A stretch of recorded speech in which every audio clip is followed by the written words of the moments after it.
Ese aprendió obediencia, hermanos, es que en medio de una vida perfectamente obediente, él vivió o experimentó, en palabras del gran John Owen, experimentó en su propia carne y en su propia alma, verdaderamente humanas, lo que costaba obedecer al Padre hasta la muerte y muerte de cruz. Es en ese sentido en que el autor inspirado dice, aprendió obediencia, no era que desconociera absolutamente nada. Nuestro gran sumo sacerdote entonces aprendió obediencia en la escuela del sufrimiento más severo de todos.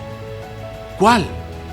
Estar bajo el juicio de Dios por el pecado, no por su pecado, sino por el pecado que sobre sí cargaba. Le damos gracias a Él de que no solamente somos salvos, lo vamos a ver en un momento, por su obra en la cruz del Calvario y por la manera como vivió perfectamente delante del Señor, sino que continuamos siendo salvos gracias a la efectividad de su intercesión a la diestra del Padre. Las labores de Cristo no han terminado. Cristo sigue intercediendo por su pueblo y nosotros, hermanos, somos su pueblo, ovejas de su prado, la niña de sus ojos. Quiere el Señor movernos a una mayor gratitud, a un mayor aprecio por la persona de Cristo, a un mayor conocimiento de la obra sumo sacerdotal de Cristo, en la que encontramos grandes consuelos para nuestra alma.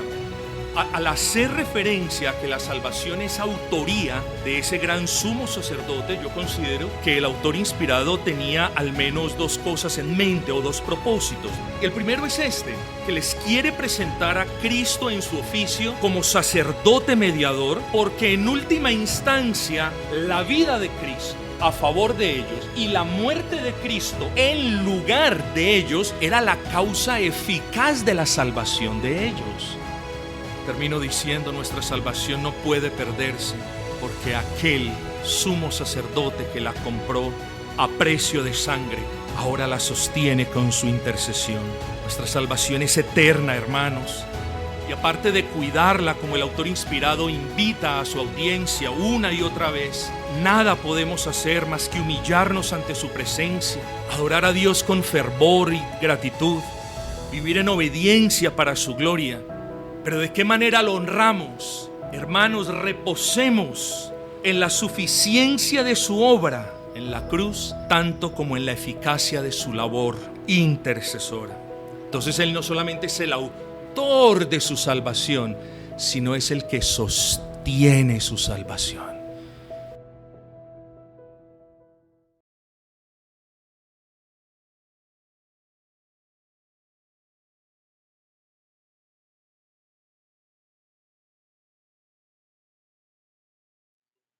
Bueno, mis amados, les pido que abran la palabra de nuestro buen y gran Señor en el libro precisamente que estamos estudiando, capítulo número 5, versículo número 9, Hebreos capítulo número 5, versículo número 9, dice la palabra de nuestro buen y gran Señor, y habiendo sido perfeccionado, vino a ser autor de eterna salvación para todos los que le obedecen, y habiendo sido perfeccionado, vino a ser autor de nuestra salvación.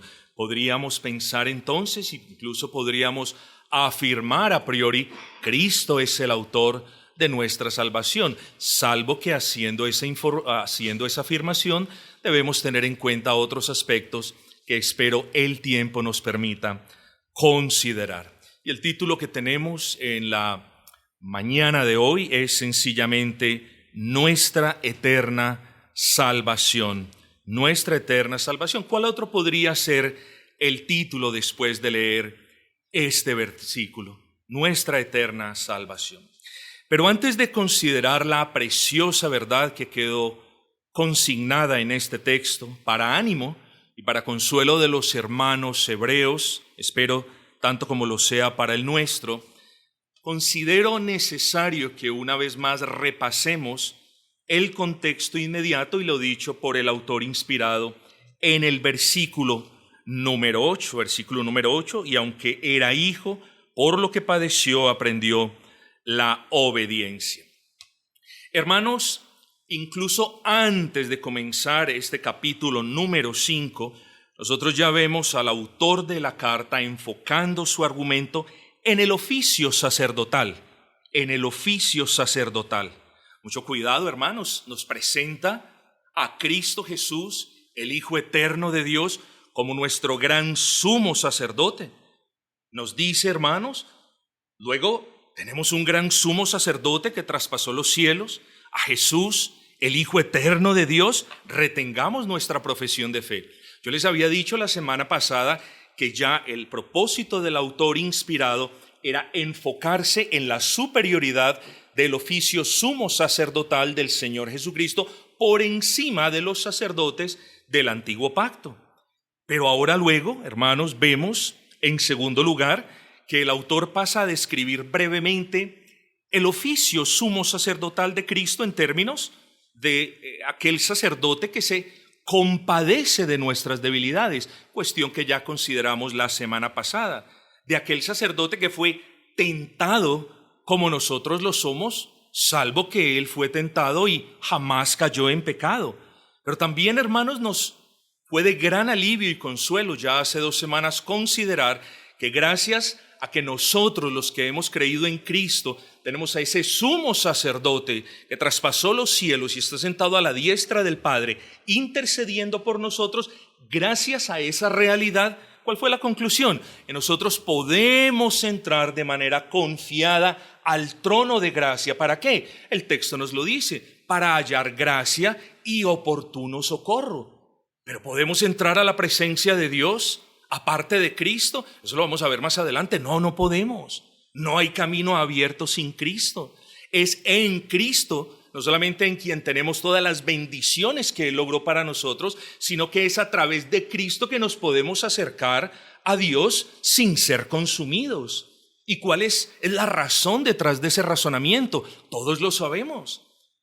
Cuando el Señor nos da la fe para creer en su Hijo eterno, en el ejercicio de esa fe, nosotros somos unidos a Cristo, de tal manera que en ese momento, en el momento de la justificación, Dios no nos ve aparte de Cristo o fuera de Cristo. Si así sucediese, nos tendría que rechazar, porque ¿quiénes somos nosotros para presentarnos o qué obras buenas tenemos para presentarnos en nuestros propios méritos? Dios nos ve en Cristo. Ya lo hemos estudiado. Como si nunca hubiésemos pecado, pero como también lo hemos considerado, como si siempre hubiésemos obedecido. ¿Por qué? Porque Él nos ve en Cristo. Luego, si nos ve en Cristo, somos aceptos al amado, podemos acercarnos al amado. Y qué cosa maravillosa es esta gran verdad. Luego, hermanos, después de haber planteado la verdad primordial, que Cristo es nuestro gran sumo sacerdote, y después de haber hablado de otras cuestiones inherentes a ese sacerdocio terrenal o a ese sacerdocio del orden levítico, hermanos, aquí nos trae el autor inspirado una vez más en el versículo número 1, que quiero que lo lean conmigo. Dice: porque todo sumo sacerdote tomado de entre los hombres es constituido a favor de los hombres. ¿Por qué habrá dicho eso?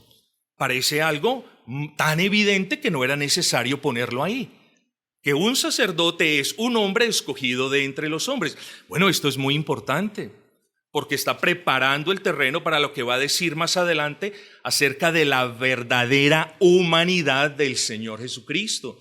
Recordemos que Cristo es Dios verdadero, de Dios verdadero, y Cristo es hombre verdadero. Así que aquí está preparando el camino para decirnos más adelante estas verdades. Pero miren lo que dice luego al final, o en la segunda parte del versículo 1, dice: para que presente ofrendas y sacrificios por los pecados.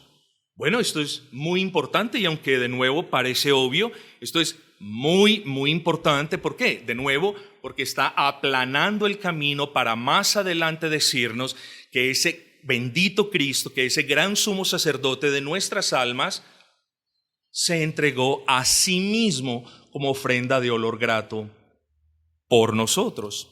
Entonces, yo le quiero hacer una pregunta, hermanos. ¿Por qué creen ustedes que el autor hace énfasis en el asunto de la ofrenda por los pecados? Bueno, ciertamente lo hace porque entre muchas otras responsabilidades, y esto creo que es importante, el sumo sacerdote tenía como tarea principal traer la ofrenda al lugar santísimo. No podemos concebir la idea de alguien que haya sido nombrado u ordenado como sumo sacerdote sin que en la fecha dispuesta pasase o entrase al lugar santísimo con ofrenda por los pecados de los representados y por sus propios pecados. No podemos concebirlo. Esa era la labor principal del gran sumo sacerdote, del día de la expiación, una vez al año, pasar al trono del propiciatorio o al trono de gracia, como también le llamamos, para rociar la sangre por sus pecados y los pecados de su representado. Así que, y esto es importante, era el esparcimiento de su sangre o era el traer su sangre delante del propiciatorio, delante del trono de gracia, lo que validaba su oficio sacerdotal. ¿Por qué? Vuelvo e insisto, esto ahorita lo vamos a retomar. Porque un sacerdote que no presentara sacrificio, bueno, no se le podía llamar sacerdote. Y eso lo vamos a ver más adelante. Así que el énfasis del autor inspirado no es accidental, sino que tiene un propósito claro y es establecer la razón de ser de sumo sacerdote. Un sacerdote o el sumo sacerdote existía para ofrecer sacrificio por el pecado, no solo para representarlo en la entrega del sacrificio, sino para traerlo a favor de ellos. Podríamos hablar muchas cosas, hermanos, pero resumamos todo ese contexto diciendo lo siguiente. Cristo es el gran sumo sacerdote de los creyentes. Y a partir de este punto, tanto como cuando terminemos el capítulo 5 y nos adentremos en el 6, incluso en el 7, la labor del autor inspirado es probar la superioridad del oficio sumo sacerdotal sobre el de los levitas, y ultimadamente la lógica pastoral de la carta es: hermanos, ¿por qué van de regreso a una religión muerta sin Cristo si en Cristo lo tienen todo? Hermanos, ¿por qué se van al sistema del antiguo pacto, al sistema ceremonial, si, bueno, todavía se estaban dando las ceremonias, si Cristo es aquello a lo que prefiguraban todas esas sombras? ¿Por qué van a preferir la sombra que la esencia? ¿Por qué van a preferir un sistema ceremonial que se tenía que repetir porque no era perfecto, porque los sacrificios eran presentados por personas imperfectas? ¿Por qué van a regresar a eso cuando en Cristo tienen el gran y perfecto sumo sacerdote de sus almas y porque los beneficios de su sumo sacerdocio nadie más los puede ofrecer? Ese era el punto pastoral para con los hermanos en la iglesia de Jerusalén y en otras partes que la estaban pasando mal. De verdad que la estaban pasando mal. Unos ya habían apostatado y por eso, hermanos, gran parte de la lógica del autor inspirado a lo largo de esta carta es advertir acerca de la apostasía, cuestión que vamos a definir más adelante. Entonces, habiendo establecido el contexto, ahora pidámosle al Señor, hermanos, la gracia para continuar extrayendo de nuestro texto las bendiciones pertinentes para nuestra alma. Vamos a considerar el versículo número 8. Y aunque era hijo, por lo que padeció, aprendió obediencia. Bueno, esto ya lo consideramos de nuevo la semana pasada, de repente un poquito de afán porque me centré en otros asuntos, pero no quiero que esto pase desapercibido. Entonces, cuando usted lea este texto, ¿cómo que el Hijo eterno no es el Dios eterno? O sea, ¿cómo que aprendió la obediencia? Y como siempre les he enseñado, tratemos primero de establecer qué cosa no significa aprendió obediencia. No es, hermanos, o no se refiere al autor inspirado, como si el gran sumo sacerdote, antes de este punto, ignorara o desconociera algo. No, recordemos, Él es Dios verdadero de Dios verdadero, es la segunda persona de la Trinidad, que aunque tomó forma de hombre, siguió siendo Dios verdadero. Así que en virtud de su divinidad, Él lo conocía todo, Él lo sabía todo. Él no desconocía absolutamente nada. Desde la eternidad pasada, desde esa operación dentro de la Trinidad o ad intra, en el que se forjó el pacto de redención o el pacto de gracia, si se quiere, Él sabía, la segunda persona de la Trinidad, sabía qué tenía que hacer, a qué vendría la tierra y sabía que sufriría, pero desconocía algo. Desconocía qué era sufrimiento al tomar forma de hombre. Es decir, en virtud de esa humanidad, Él no había experimentado el sufrimiento al llevar los pecados de quienes representaba. Entonces, ese aprendió obediencia, hermanos, es que en medio de una vida perfectamente obediente, Él vivió o experimentó, en palabras del gran John Owen, experimentó en su propia carne y en su propia alma, verdaderamente humanas, lo que costaba obedecer al Padre hasta la muerte y muerte de cruz. Es en ese sentido en que el autor inspirado dice, aprendió obediencia, no era que desconociera absolutamente nada. Nuestro gran sumo sacerdote, entonces, aprendió obediencia en la escuela del sufrimiento más severo de todos. Nosotros pasamos por situaciones difíciles, hermanas. Lágrimas brotan de nuestros ojos en diversas situaciones que nosotros consideramos las más difíciles. Y puede que eso sea cierto para nosotros. Pero cuando hablamos del sufrimiento de Cristo Jesús, de nuestro gran sumo sacerdote, nosotros tenemos que entender que Él aprendió, lo estoy poniendo de una manera figurativa, que Él aprendió sufrimiento en el más severo de todas las aulas de clases en las que nosotros nunca vamos a estar. ¿Cuál? Estar bajo el juicio de Dios por el pecado. No por su pecado, sino por el pecado que sobre sí cargaba. Elí, Elí, lama sabactani. Padre, Padre, ¿por qué me has abandonado?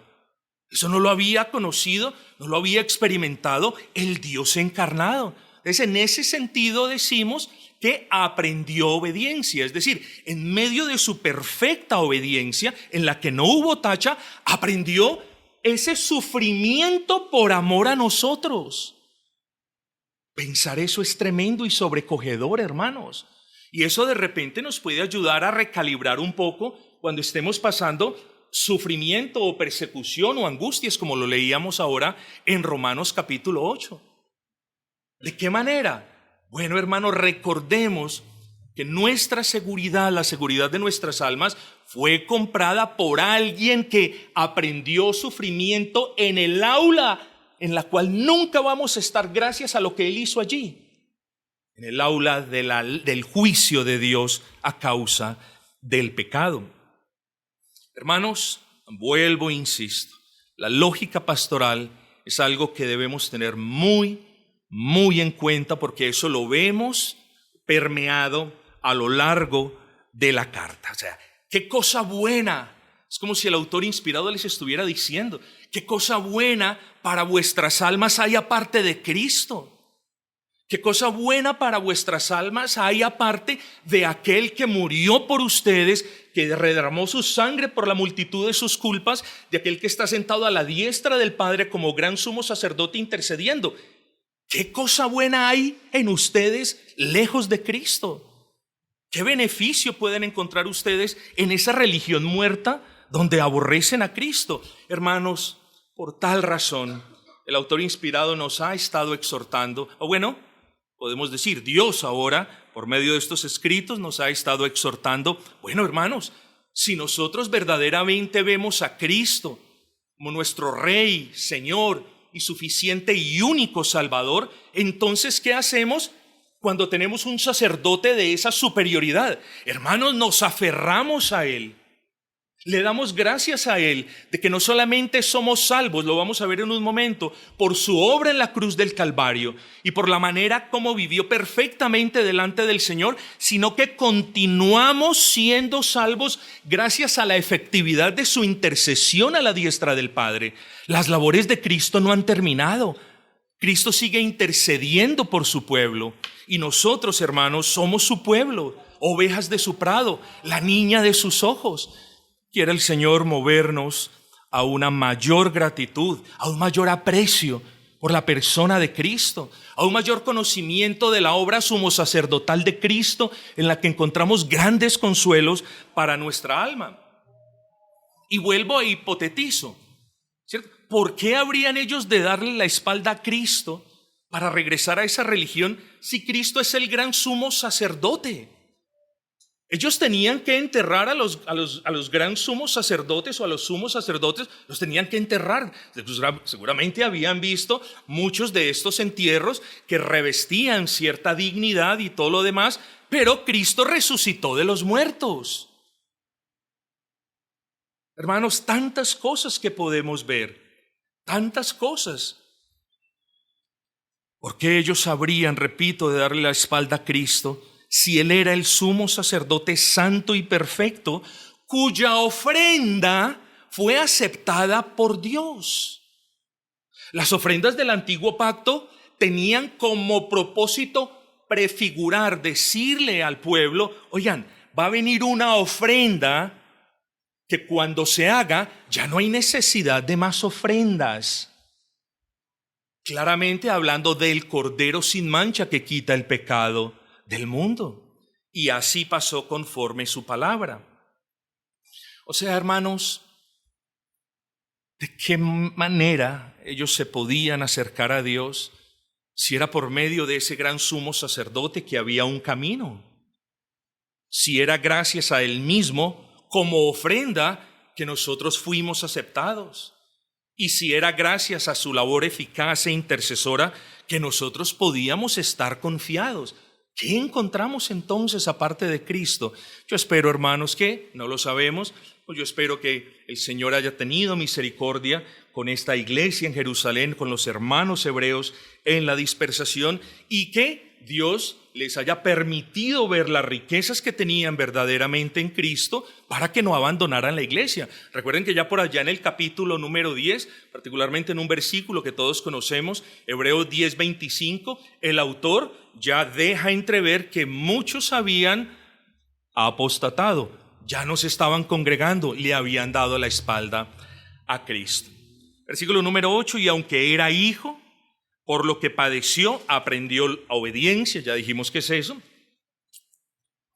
Versículo 9 dice, y habiendo sido perfeccionado, vino a ser autor de eterna salvación para todos los que le obedecen. Este es nuestro versículo. Pero vamos a enfocarnos primero, mis amados, en esa primera parte del versículo número 9. Y habiendo sido perfeccionado. Y volvemos a enfrentarnos pero ¿cómo así? ¿Acaso Dios no es perfecto? ¿Acaso el Hijo eterno no es perfecto? ¿Acaso el sumo sacerdote no es perfecto?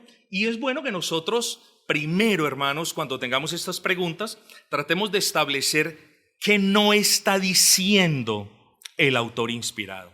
Entonces, el autor inspirado no quiso decir, ni siquiera por un instante, de que había algo en ese Cristo como gran sumo sacerdote que necesitara ser mejorado.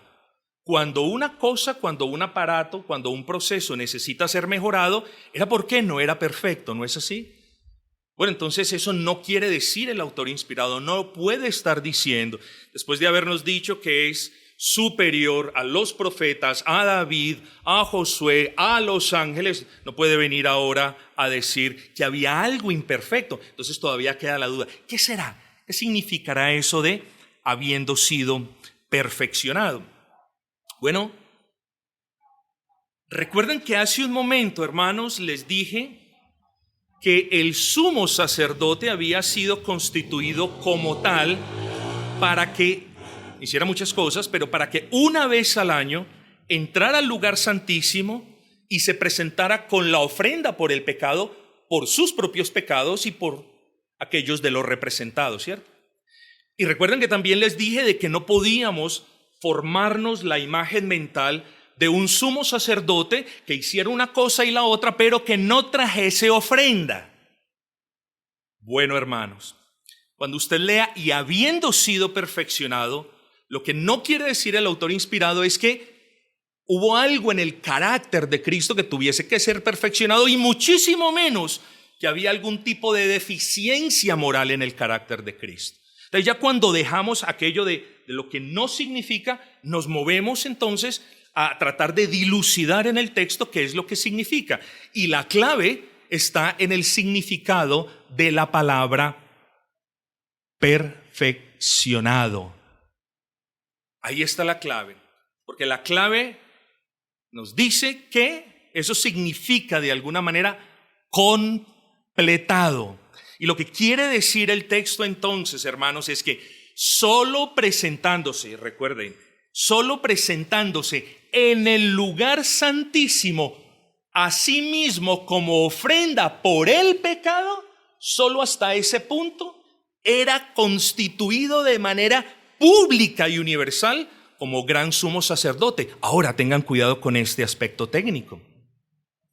Pastor, entonces el Señor Jesucristo solo vino a ser sumo sacerdote cuando rompió los cielos y se presentó a la diestra del Padre o se presentó a sí mismo como ofrenda por el pecado. No, tenemos que tener cuidado. Nosotros vemos en Juan capítulo 17 la oración sumo sacerdotal de Cristo, lo cual nos dice que incluso antes de la cruz, Él ya era nuestro sumo sacerdote. Pero tenemos que pensar, hermanos, en términos de la eternidad pasada. Cristo no vino a ser nuestro gran sumo sacerdote, técnicamente hablando, en un momento en el tiempo. Cristo fue ordenado, escogido por Dios, ese es el aspecto técnico, desde la eternidad pasada como sumo sacerdote. Lo que sucede es que en el transcurso de las providencias, en el andar del tiempo, llegó un momento, el momento de su encarnación, y ahí entonces hablamos de que asumió su oficio sumo sacerdotal.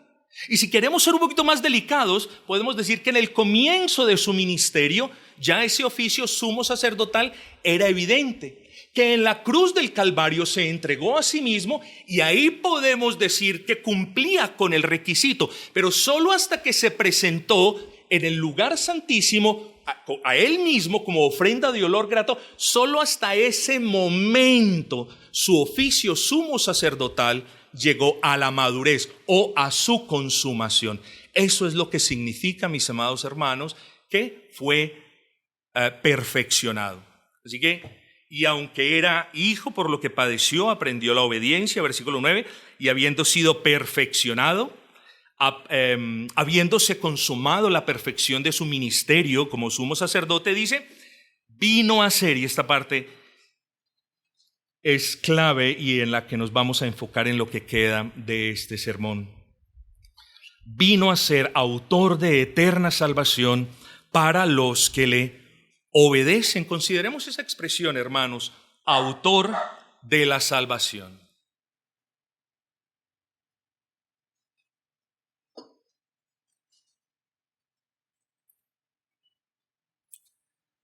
¿Qué no quiere decir esto? Y tenemos que tener cuidado. Pastor, entonces Cristo es el autor de nuestra salvación y el Padre no lo fue, o el Espíritu Santo no participó en esa autoría. Claro, hermanos, por supuesto que sí. Padre, Hijo y Espíritu Santo, como lo veremos en un momento, participaron, hermanos. Usualmente los teólogos le dan más eminencia al Padre y al Hijo cuando definen el asunto del pacto eterno de gracia. Pero por supuesto que cuando hablamos de salvación, el autor inspirado aquí dice, ¿cierto? Dice, Cristo es el autor de nuestra salvación, y él no se equivocó. Es cierto, es el autor de nuestra salvación en unos aspectos específicos, pero Dios es el autor de toda salvación. El Dios trino. ¿No dice Jonás 2:9, la salvación es de Jehová? Por supuesto que lo dice. Así que, hermanos, entendamos eso, aspecto un poquito técnico, pero bueno, para que no queden dudas en nosotros. Entonces, al hacer referencia a que la salvación es autoría de ese gran sumo sacerdote, yo considero que el autor inspirado tenía al menos dos cosas en mente o dos propósitos. Y el primero es que les quiere presentar a Cristo en su oficio como sacerdote mediador, porque en última instancia la vida de Cristo a favor de ellos y la muerte de Cristo en lugar de ellos era la causa eficaz de la salvación de ellos. En otras palabras, si Cristo no vive de manera perfecta, nosotros no hubiésemos tenido el Cordero sin mancha perfecto. Y si Cristo no muere en la cruz del Calvario por nosotros o en lugar de nosotros, pues la sangre de un cordero, hermanos, no hubiese podido ser aplicada a nosotros. Entonces tengamos esto en cuenta, mis amados hermanos. El autor les está diciendo, en ese sentido, Cristo es la causa eficaz de su salvación. No hay salvación en nadie más sino en Cristo. Y aunque bien esto no aparece explícitamente escrito allí, es algo que usted y yo podemos dilucidar tranquilamente. No hay salvación sino en Cristo. Y no voy a repetir cosas que ya he dicho en semanas pasadas. No hay salvación por ningún otro medio aparte de la obra mediadora y sacerdotal de Cristo. Porque si usted le ha dado la espalda a Cristo, ¿a qué otro sumo sacerdote que ha traspasado los cielos se puede acercar usted para entrar a la presencia del Altísimo y decir, Señor, perdóname? No hay manera. Hermanos, pero la segunda intención del autor es enviarle un mensaje claro a los hermanos. Y no solo que Cristo era la causa eficaz de la salvación de ellos, sino que Cristo la obtuvo para ellos, escúchenme esto por favor, de una manera perfecta e irrevocable.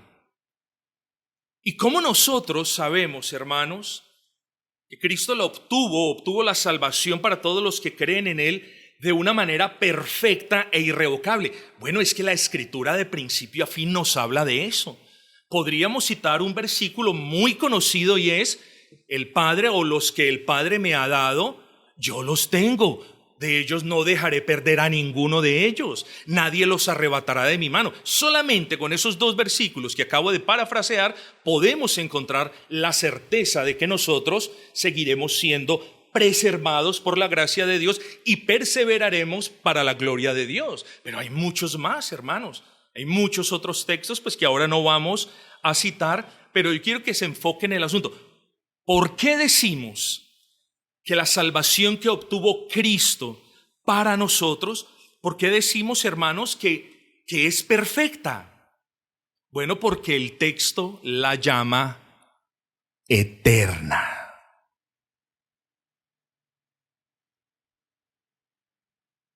Pastor, ¿eso quiere decir entonces que yo fui salvo desde la eternidad pasada? Usted me está diciendo que es eterna.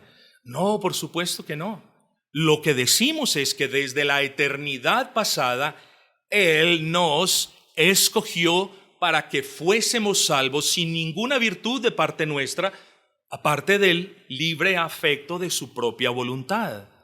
Entonces, no fuimos salvos desde la eternidad pasada. Pero entonces, ¿qué significa esto de que tenemos una salvación eterna? Significa, mis amados hermanos, que desde la eternidad Él nos miró con amor eterno para salvarnos en el curso de sus providencias y que esa salvación será ininterrumpible. Eso es lo que quiere decir, esa salvación, si bien tiene un principio en el transcurso de las providencias, no tiene un final, mis amados hermanos. Podríamos, hermanos, me veo tentado a hablar de la angustia que para muchas almas trae el asunto que se enseña en muchas iglesias de usted puede perder la salvación. Miren, hermanos, nuestras almas estarían en la zozobra plena si nosotros perdiésemos la salvación. Si nosotros tuviésemos la capacidad de perder la salvación, ya la hubiésemos perdido. Si nosotros tuviésemos la capacidad de arruinar la obra de Dios, si tuviésemos esa capacidad, ya lo hubiésemos hecho. El problema es que al arruinarla no había otro sacrificio. Hermanos, esos son algunos de los argumentos que nosotros esgrimimos cuando alguien nos dice, ¿cómo que no se pierde la salvación? Porque le respondemos, si la salvación se perdiese, la fragilidad de la obra de Cristo últimamente depende de lo que hacemos o dejamos de hacer. Pero como no es así, el texto nos está explicando de una manera clara. Cristo es el autor de nuestra eterna salvación. Lea, si quiere leerlo, lea ininterrumpible salvación, inquebrantable salvación. Léalo de esa manera. Entonces, hermanos, cuando usted se pregunte, si quiere meditar más tarde en casa, ¿por qué mi salvación es eterna? Bueno, en primer lugar, nuestra salvación es eterna porque proviene de un Dios eterno. Hermano, y la justicia del Señor es vida eterna y gozo para todos los que aman al Señor, para los que abrazan a Cristo, pero condenación y rechinar de dientes para quienes le dan la espalda, para quienes no lo abrazan. Hermanos, es que estamos delante de un Dios infinito y eterno en cada uno de sus atributos. El pecado, por ende, debe ser castigado por toda la eternidad, o la justificación debe ser no solamente el cubrimiento de esas culpas, sino que también debe producir lo que nosotros tanto nos gozamos leyendo en los catecismos, de que Dios nos creó para disfrutar de su presencia y para estar con Él para siempre. Nuestra salvación es eterna, primero, porque proviene de un Dios eterno. Pero en segundo lugar, ya lo mencionamos, aunque sea de pasada, nuestra salvación es eterna porque el amor salvífico de Dios para con nosotros es atemporal, o lo mismo es eterno. Tenemos un Dios eterno y nos ha dado salvación eterna. Y tenemos esa salvación eterna, ¿por qué? Sí, podríamos responder por la gracia de Dios, pero tenemos esa salvación eterna, somos herederos, poseedores de esa salvación eterna, porque Dios nos amó con amor eterno. No por algún afecto que Él haya tenido en el tiempo con nosotros, no es así. Dios nos salva por gracia con amor eterno. Y es que si pensamos, mis amados hermanos, estas cosas sobrecogen nuestros corazones de gratitud. Identifique el amor de Dios. Ninguno de nosotros va a poder decir, oh, Dios me comenzó a amar a partir de este punto. Puede que nosotros, en el curso de una providencia, hayamos venido a Cristo y Él nos haya justificado. Es cierto, pero ¿acaso no podemos ver el amor del Señor cuidándonos de males, de peligros y de cualquier suerte de cosas para traernos justo a este momento en el cual abrazamos a Cristo? Hermanos, el amor de Dios para con nosotros es eterno. No podemos decir aquí comenzó, pero tampoco podemos decir allí termina. Es eterno.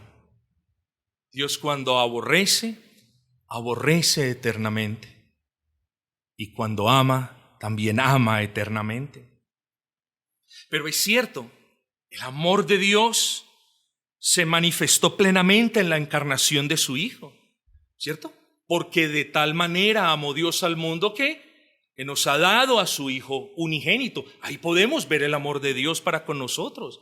Y podemos ver el amor de Dios de muchas otras maneras, hermanos. Lo podemos ver en la cruz del Calvario. En muchas otras formas y de muchas otras maneras lo podemos ver. Pero repito, no podemos ver ni el principio de ese amor, ni tampoco su fin. ¿Por qué? Porque el amor es eterno y ese amor eterno es el que desembocó el día que tú abrazaste a Cristo en esa salvación ininterrumpible y eterna. Bueno, nuestra salvación es eterna porque tenemos un Dios eterno que nos ama con amor eterno, pero nuestra salvación es eterna porque brota de la eficacia e inquebrantabilidad de un pacto eterno.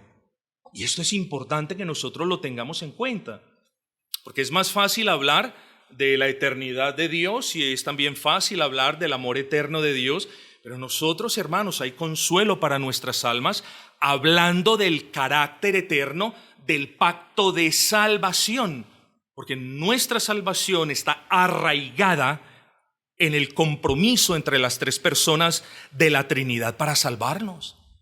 Hermanos, nosotros sabemos lo que dice la palabra, Números 23:19.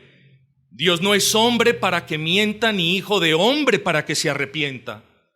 Lo que Él dijo no lo cumplirá. Lo que Él dijo, lo que ellos acordaron en esa divinidad en la eternidad pasada, no lo habría de cumplir. Claro que lo habría de cumplir. Y lo habría de cumplir de manera perfecta. Entonces, hermanos, todos sabemos,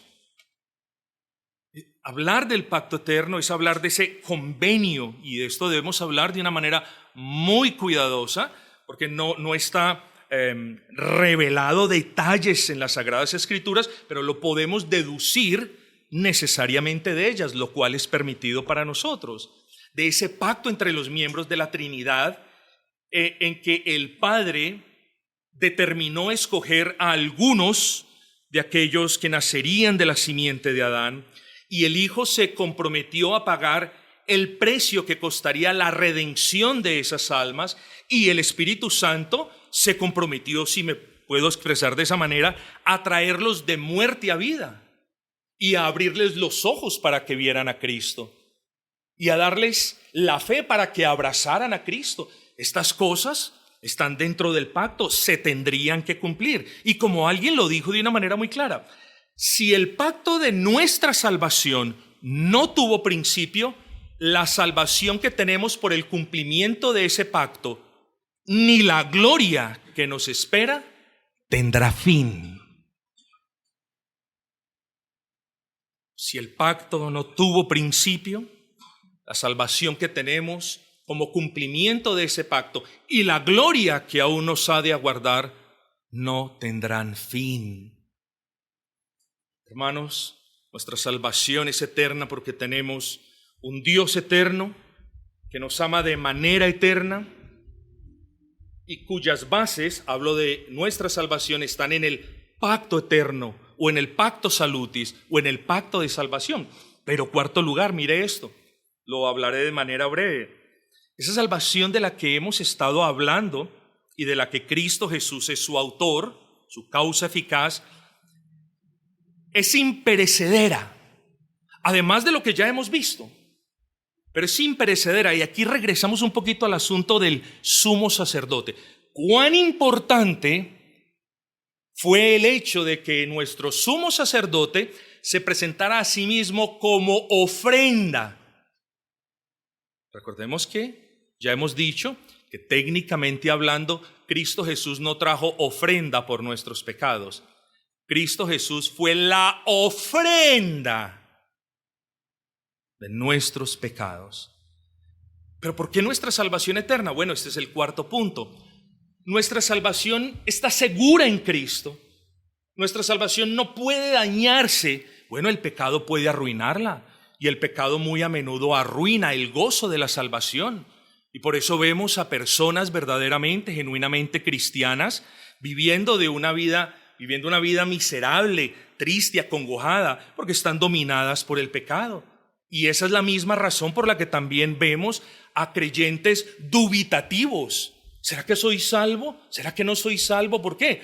Porque de repente han entrado o han estado practicando el pecado, perdieron no solo el gozo de la salvación, sino la certeza de la salvación, aunque la salvación misma no se pueda perder por las razones que hemos estado enumerando. Pero la cuarta razón es esta, y ya me acerco a la conclusión. La intercesión de Cristo a favor de nosotros es totalmente eficaz. Toda la oración del Hijo Eterno de Dios siempre es escuchada por el Padre. La oración sumo sacerdotal fue escuchada por el Padre. que los guardara de todo mal fue escuchada por el Padre. Acabamos de leer que la oración de Cristo en el huerto Getsemaní fue escuchada por el Padre a causa de reverencia. ¿Recuerdan eso, cierto? Bueno, mis amados hermanos, ¿qué nos hace dudar de que la oración de nuestro sumo sacerdote, victorioso, vencedor y precioso, a la diestra del Padre, Dios no la va a escuchar? Claro que sí. Estamos hablando no de dos dioses con dos diferentes pensamientos. Estamos hablando de tres personas distintas, divinas, en una sola esencia santa. Luego la oración de Cristo a favor nuestro es escuchada. Y por eso nuestra salvación es eterna. Nadie la puede dañar. Ni siquiera nuestro propio pecado. Nadie la puede arruinar. Nos podrán quitar la vida, hermanos, pero no nos quita nadie la salvación que Cristo ha ganado por nosotros y que Él mismo sostiene por nosotros. Entonces, hermanos, movámonos hacia la conclusión diciendo: la obra sacerdotal de nuestro buen Señor, repito, no terminó cuando derramó su última gota de sangre en la cruz del Calvario, porque después de haberse entregado como ofrenda, Él resucitó, ascendió a los cielos y entró en la misma presencia de Dios para presentarse en lugar nuestro con la sangre de su sacrificio. Pero no solo eso, se presentó delante del Padre para continuar intercediendo de manera eficaz por nosotros. O abrace esta verdad de la siguiente manera: Cristo pagó el precio de su redención. Y Cristo es quien ahora sostiene su redención mediante su intercesión. Entonces Él no solamente es el autor de su salvación, sino es el que sostiene su salvación. Y esto, hermanos, es de bendición para todos. Y por eso la Escritura consuela al alma de los creyentes más adelante, por allá en Hebreos 7:25, y le dice que Cristo Jesús, ese gran sumo sacerdote, dice: vive para interceder por ellos. Textualmente dice así. Qué maravillosa verdad. Nuestro Señor no ha muerto, murió, resucitó y vive para siempre para interceder por nosotros. Esto prueba lo que les acabo de decir. Siempre, nunca habrá un instante en el que Cristo deje de interceder por nosotros. ¿Cómo será en el cielo? No lo puedo explicar, hermanos. Pero su labor intercesora continúa. Además, primero eso. Segundo, porque Él es sacerdote, dice, para siempre. No dice el sacerdote de Cristo se consumó en la cruz y luego dejó de ser sacerdote. Dice, es sacerdote para siempre, tal y como lo fue Melquisedec, de quien las Sagradas Escrituras no nos hablan ni de un principio ni tampoco de un fin. Cristo Jesús es y seguirá siempre siendo ese gran sumo sacerdote. Vaya seguridad para nuestras almas. Vaya bendición para nosotros. Pero también aquí hay un mensaje, hermanos, para aquellos que no se han acercado a Cristo.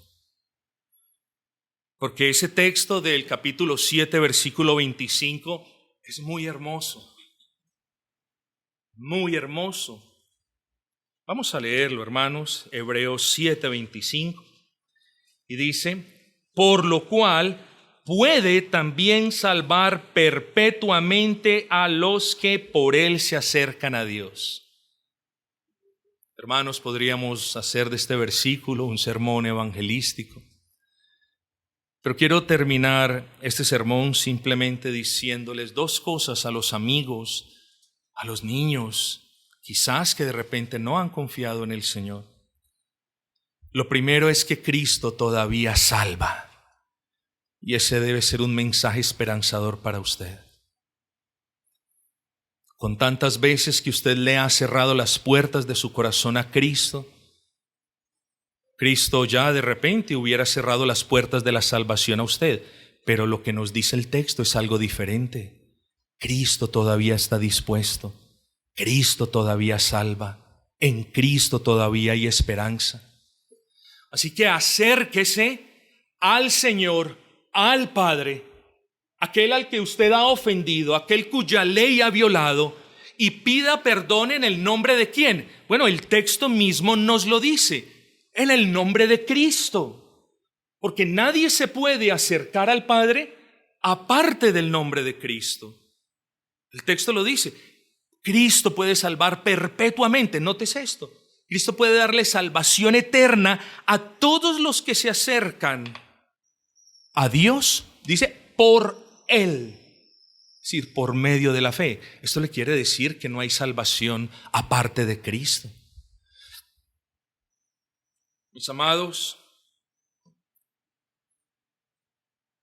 termino diciendo, nuestra salvación no puede perderse porque aquel sumo sacerdote que la compró a precio de sangre, ahora la sostiene con su intercesión. Nuestra salvación es eterna, hermanos. Y aparte de cuidarla, como el autor inspirado invita a su audiencia una y otra vez, nada podemos hacer más que humillarnos ante su presencia, adorar a Dios con fervor y gratitud, vivir en obediencia para su gloria. Pero ¿de qué manera lo honramos? Hermanos, reposemos en la suficiencia de su obra en la cruz, tanto como en la eficacia de su labor intercesora. Entonces, demos gracias al Padre por nuestra eterna salvación.